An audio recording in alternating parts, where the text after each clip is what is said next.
All right, sports fans, how's everybody out there doing? William Martin coming at you one more time here on YouTube with another edition of the 300 Pounds of Sports Knowledge Podcast.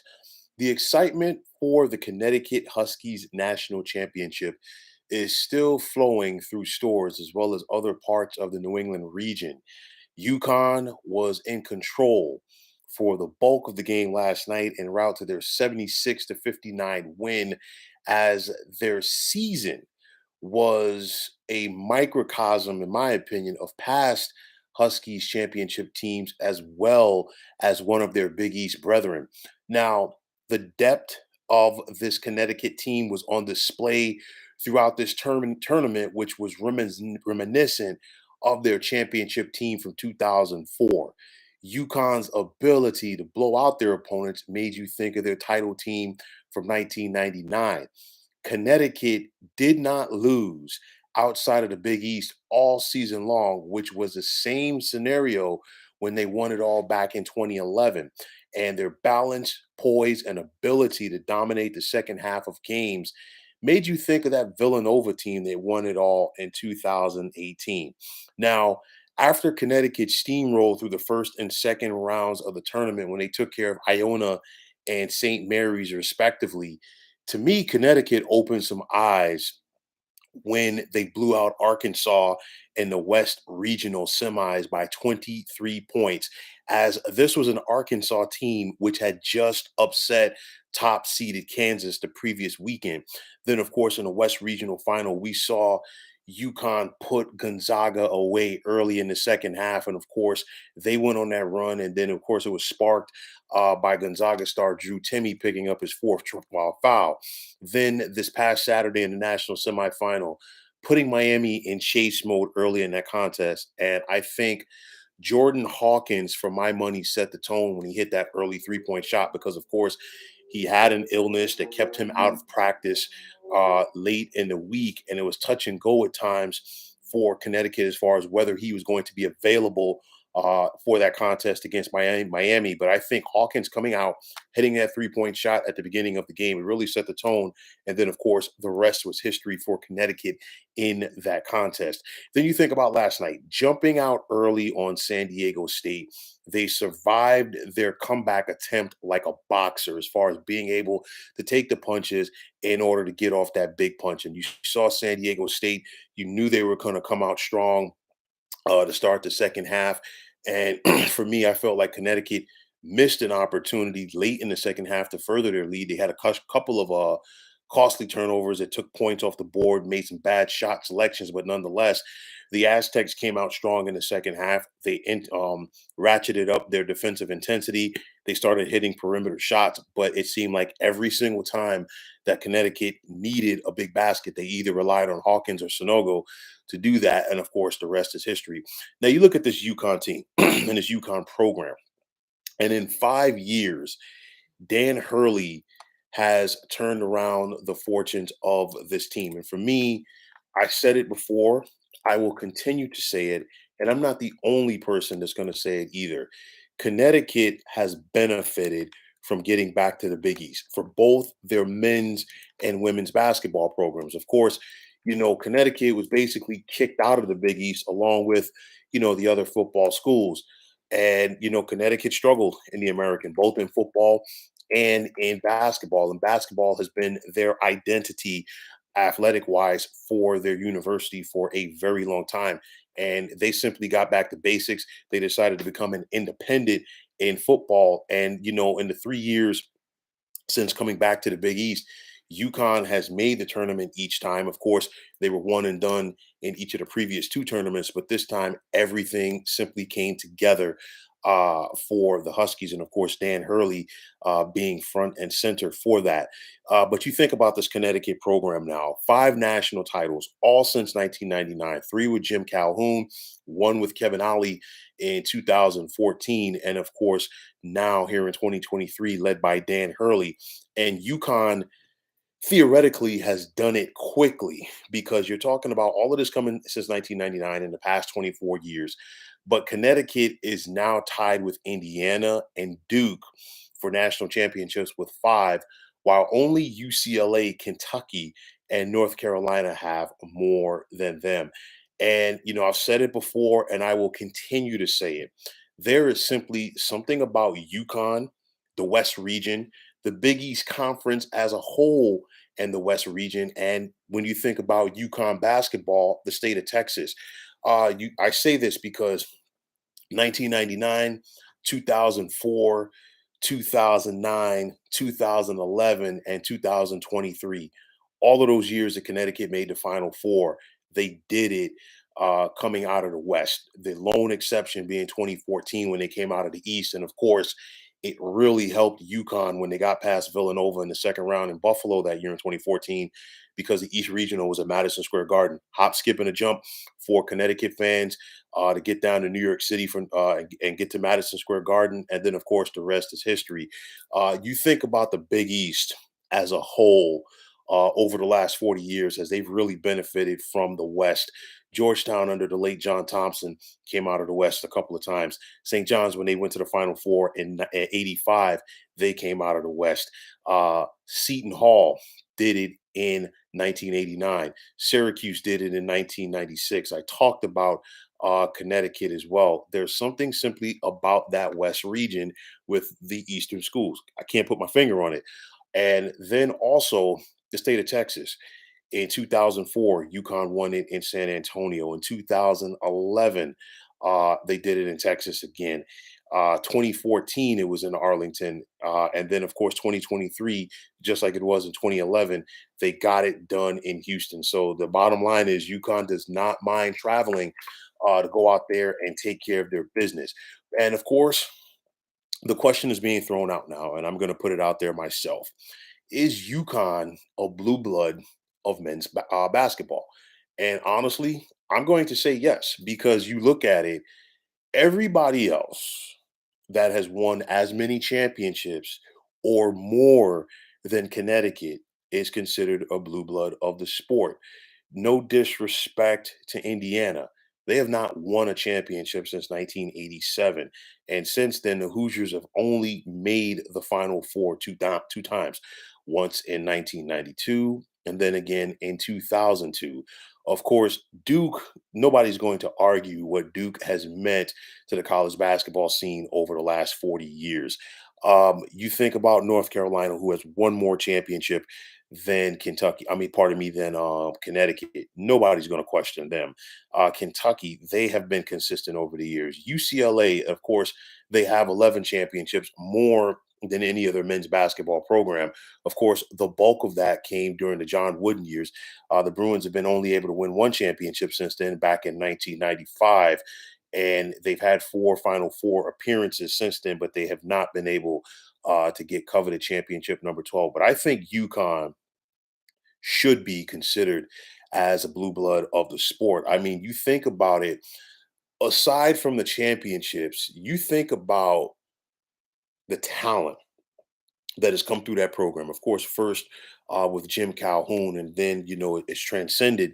But nonetheless, they have sent their fair share of guys to the NBA, and I'm not talking about slouches either. You think about Ray Allen, Richard Hamilton, Donyell Marshall, Ben Gordon, Kemba Walker, Rudy Gay, and I could just keep going right down this list as far as the talent that has come through stores and impacted this program, obviously, and gotten it to the next level in the NBA.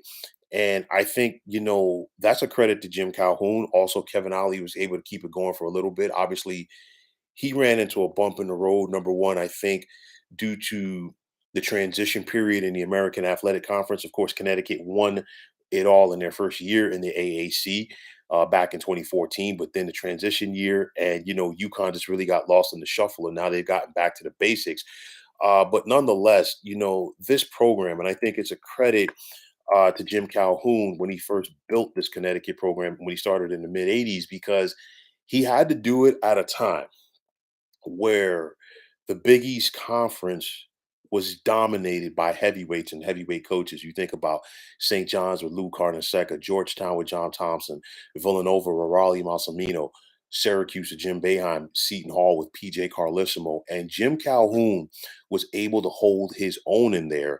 and he really planted the seeds for this program long before they won their first national championship in 1999. You think about it, UConn was a one seed in the 1990 NCAA tournament. Of course, they lost that heartbreaker in the Elite Eight at the Meadowlands to Duke, but nonetheless, the seeds were planted for this Connecticut program. And then, of course, the rest is history. But nonetheless, Connecticut basketball is back.